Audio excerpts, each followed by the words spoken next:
It's wars all up in my veins and the testicles and all. Do I have to?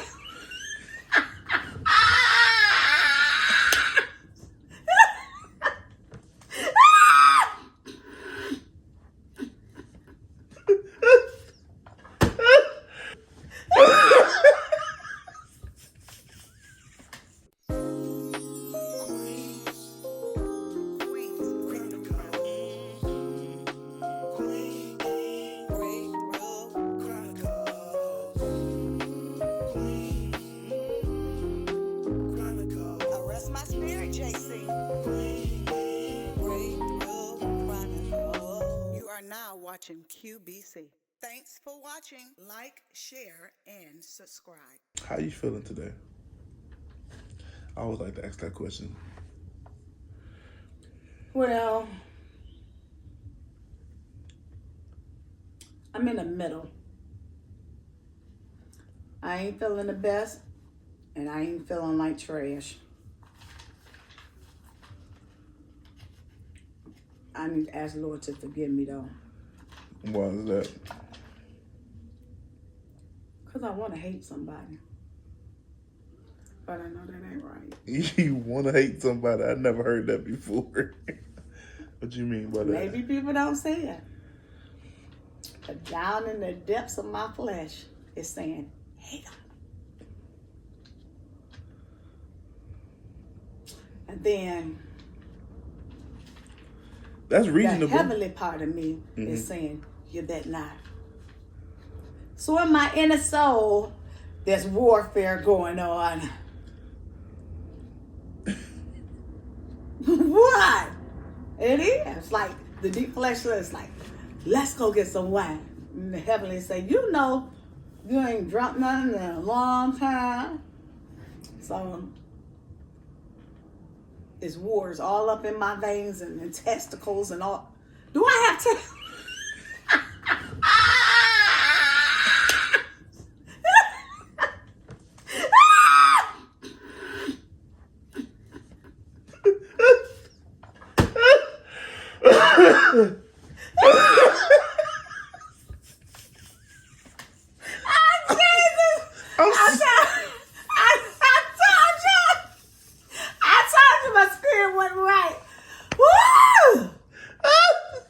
I'm so glad we got that on camera.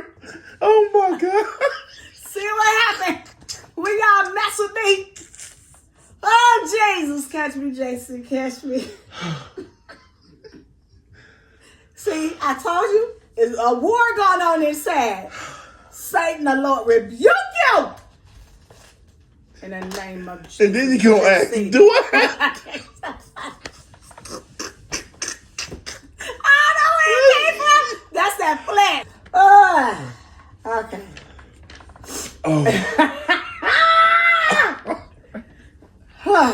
Oh, I'm so happy. Now, see, if I wasn't saved, I would have been cussing by now. Okay. Oh, I'm so happy. See, Mama Lloyd, I'm still 99.9 saved. Okay.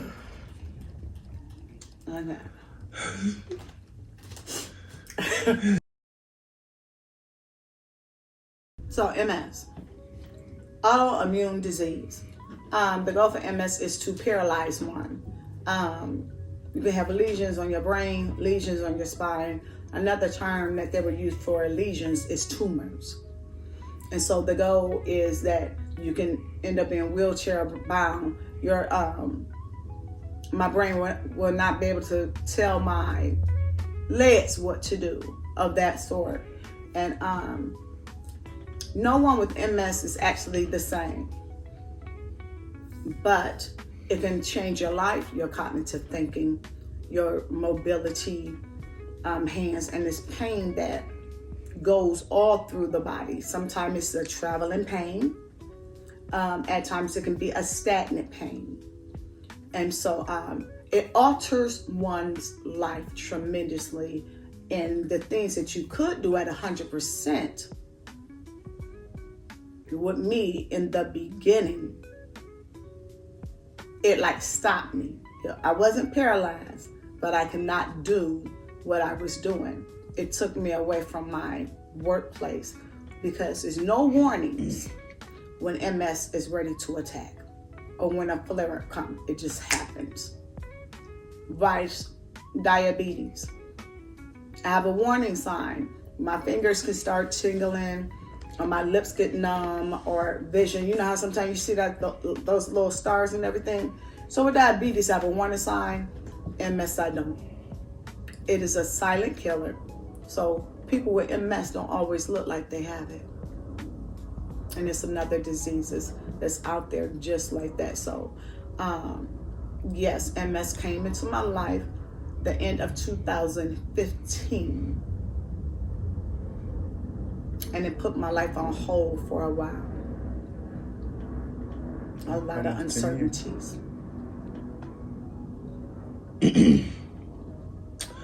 So, do you feel like it's impacted your entrepreneurial path in a positive or negative, or both? I would say neither, because before they even came out, I was working at the post office and hustling.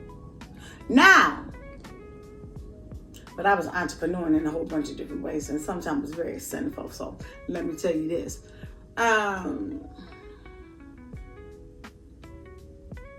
Just say that my path is different with my entrepreneurship. Where I can be more of an impact. Mm-hmm. So my entrepreneurship is not selfish anymore. I can say that. So what strategies or techniques do you use to manage your workload and responsibilities? My workload? As far as everything you do, cleaning, well, salads, everything. I thought we were talking about MS. Well, yeah. What strategy or technique do you use? Okay, so with every and anything, I have to pay attention to my body. I have to watch what I eat. My diet is it's like most of y'all be like, you know.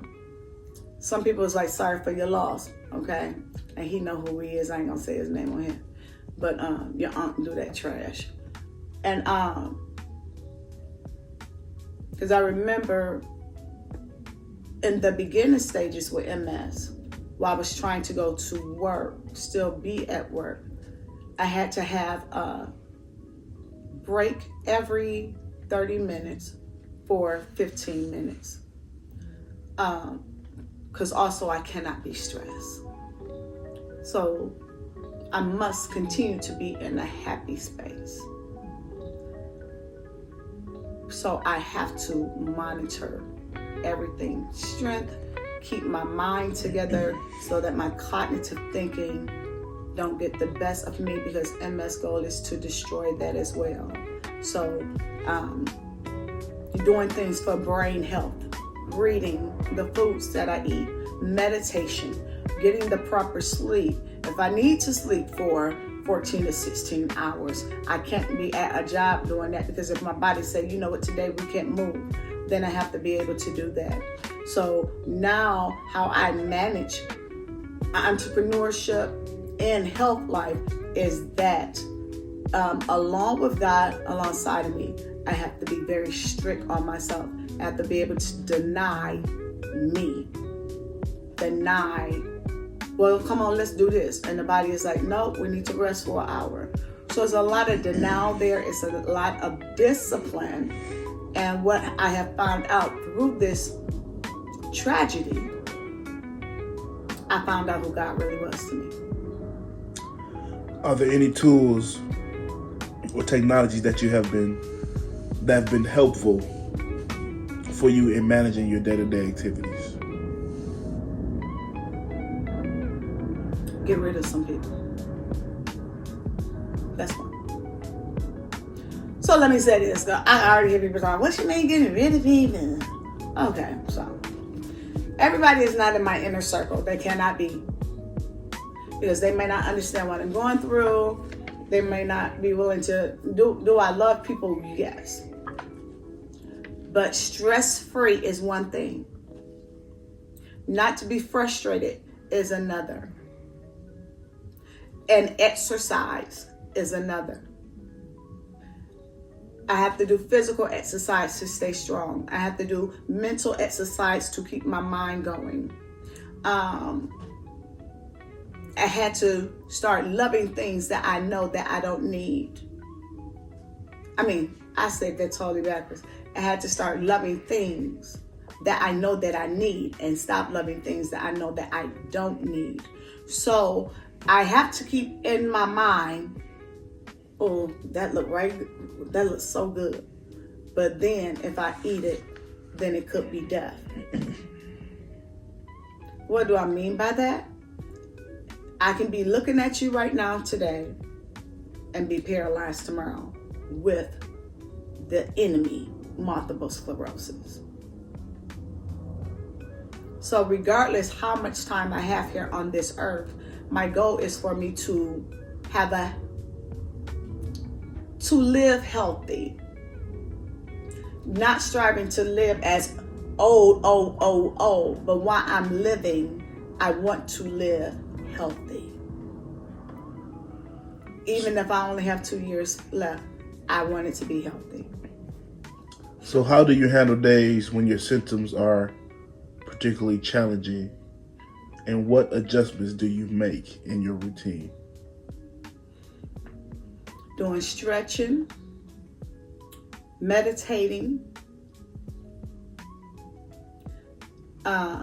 If an attack come on, I have to meditate, think about the water or something that's calming, because if I'm having a flare up and I feel this pain going and I freak out or something like that, then I am giving MS what it needs, and I'm giving the MS energy to move and to succeed in killing me. Not literally, but slowly killing me. So the thing is, I'm pushing through pain every day. Yes, I live with pain every day, but I push through it. And me and JC, we have a talk every morning, because MS don't have me. What support systems, either family or professional, have been most beneficial to you? In the beginning, and since you're one of my family looking at me, y'all was a big help in the beginning, because I was in the bed, I couldn't do anything. I would say my church home, BJC, a great support system. Apostle Howard, Apostle Jana Twiz, Lamont Twiz, yes, I'm calling out names, a great support system. When I was going through suffering, Mama Lloyd, family. Yes, people of my faith, of my belief, those who understood even if they did not understand, to have a prayer circle at those times.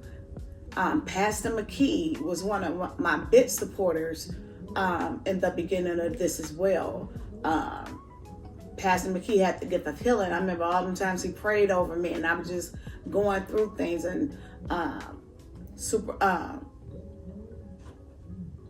Pastor Lady McKee, I'm sorry if you watch this, I'm trying to figure out what to call it. Shepherdess McKee, yes, prayed for me. So with those people, I'm like, they had faith and the support of your church family or your spiritual family cheering you on that God got you. So I would say this to anybody, if you're looking at this and you are one where multiple sclerosis is part of your life, your community must be positive. The community that is negative, you need to separate yourself from, because they don't understand it, because it can become stressful, it can become hurtful, and is not good for you. So I can say that my church family, of all things, was a bit support. And then us as a family together, we did our research to like, okay, what is this thing? Because nobody has it. What can we do better? What can we do this? So as I changed my diet, some of y'all changed your diet with me and things like that. Not 100%, because no, all y'all don't eat like I do. But it was a team effort. And Mama was one of my biggest supporters. with a lot of things too. What advice would you give to other entrepreneurs facing similar health challenges? Dang, you couldn't ask me something easy. What advice would I give to other entrepreneurs chasing? I can't talk today. Lord, if you don't hurry up and get down here. I don't know if I done something wrong. You done departed or what? But I need you to get back in here.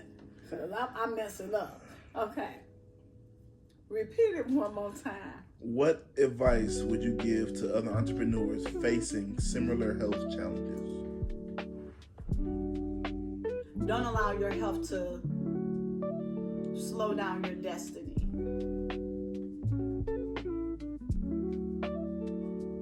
This body that God made can heal itself. And yes, God is all power. God can heal us. But I wouldn't be sitting there just waiting on him to heal me. I would say, have your conversation with your Lord.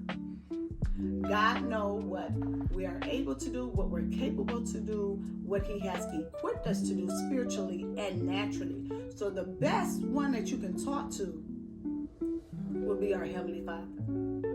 He will guide you and let you know what you are capable of doing if you want to go along with entrepreneurship. It does not mean that you will be laboring hard. So, I wouldn't tell someone, no, you can't start that business now because this has come in your life. That's not necessarily true. Just because life itself has put a little pause in there, or something that say, okay, or where it may be some handicapping there for a while, does not mean that that is the end of you. So I would say this, we have seen plenty of people with several health problems, and they have strived. They have businesses. They're in the entertainment field. They're in, we have pastors, you have bishops, you have a lot of people. I've watched some interviews with people who don't have legs, or the ones that don't have arms but they got legs, and they are doing things. Some of them are CEOs, they are founders and everything. So just because it's something that has been marked on you medically does not mean that that's the end and you cannot strive for better things because you think. It is mind over matter. Mind over matter. We can do anything that we put our mind to. And guess what? We got to kill the enemy inside of us to get to what God has called us and purposed us for to do. What message do you hope to convey to others about living with MS while pursuing personal and professional goals?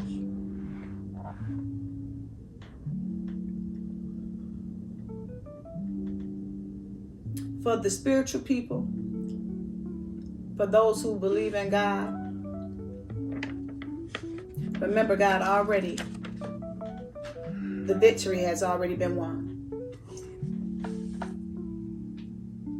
And we can have it here. Now, for the ones who don't want to believe in God and who wants to choose their own free will, apply principle. I'm looking at it on both sides, because you have some people they don't want to rock with JC.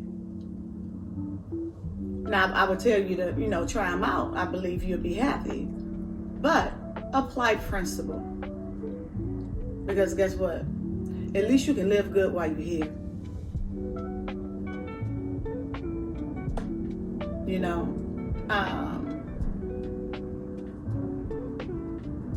I don't ever want to think or put myself in a situation where just because somebody's saved they cannot push past some of these things that is thrown to us. Good people, sinners, saints, all categories of people, let me say that, all religions. We can push past what health throws us. Mind over matter. Study the illness. Know your body. Every test or whatever you have to do, stay on top of your appointments. Listen to your doctor, but also listen to your gut. Now, if you are the type of person who just don't want to be told anything, maybe none of this is going to work for you. And those points that are so scary, once you push past that fear, you can start living again. Because it is scary when you go to the doctor and they tell you that you have something that is not curable. Or when they give you a picture of what life may look for you in 5 years. We can always beat the odds. But it is a lot of work to do. It's a lot of work to do mentally, physically. And you're going to gain some people and you're going to lose some people.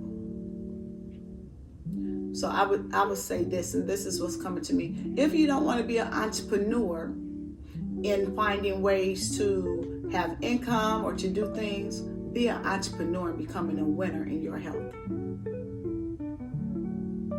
That is one marathon that I believe that we all can run.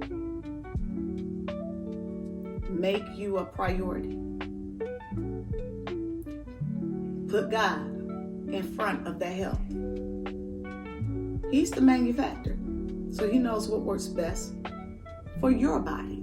And the reason why I'm not saying all of our bodies together, because guess what? He made us all different. So he knows that fingerprint. He knows the numbers on your hair. So he knows Queen's model. My model number is different from Reggie's model number. And God knows my model number. And he has all of the answers for that model. He has the whole manual. So when you go to the manufacturer concerning your model, your body, your temple, I promise you that you're going to get back to moving forward. It may not be like the next person, but he has all the instructions according to the model that you are to him,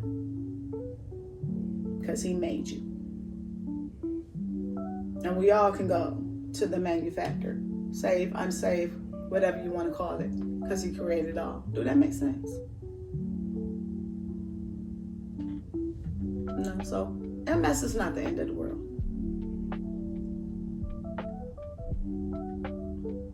I don't think no health issue is the end of the world. We make it the end. Because how we deal with it, just looking at it right here. And you're like, Because I'm telling you, when I start getting these things stamped on me, I was like, my life is over. I done turned 40. And I said, my life is falling apart. My body is breaking down. And all that was negative. Today, I would not say those things.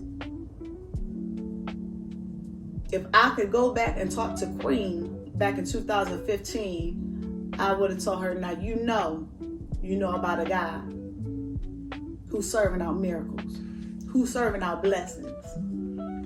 And you know you have this. But thanks for, like I said, a community who was able to speak that into me positively, having a mother who prayed, because at the time when it hit, I was depressed. This is an unknown thing coming up against me. So if I could have went back and talked to Shanice, I would have gave her so much factual things, spiritually and natural, and say, girl, you can do this. You're a fighter. You're an overcomer. But thank God that he has been working with me, spending time with me, even my children, my nephews. Everybody said, well, what we got to do? What's this? What's that? You know, when you got a family that come in quickly, even though they got on your nerve the day before, it lets you know that, okay, we really do love each other, even though we don't trust each other with everything. But when it came down to the wire, the real people show up. So it's not the end of the world. So we need to start here. Would you say that, Reggie? But anything in life, if we can have this, our mental a little bit more focused, the struggle wouldn't be so hard. It wouldn't seem so long. And it wouldn't seem like the end of the world. And please get rid of stress. Those who just want to put you in your grave and God ain't even said nothing, just tell them goodbye for a season. It may be for a lifetime. Because even if I only had 2 years to live, why do I want to deal with somebody that's negative, who trying to already send me to the funeral home? I would want to live my best life. So be around people who'll be like, girl, you got this. Play some music. Dance, do some things. Do things you like to do. Do not let anything that come and challenge us take over you. Because if you only got 1 week left, enjoy it. Enjoy it.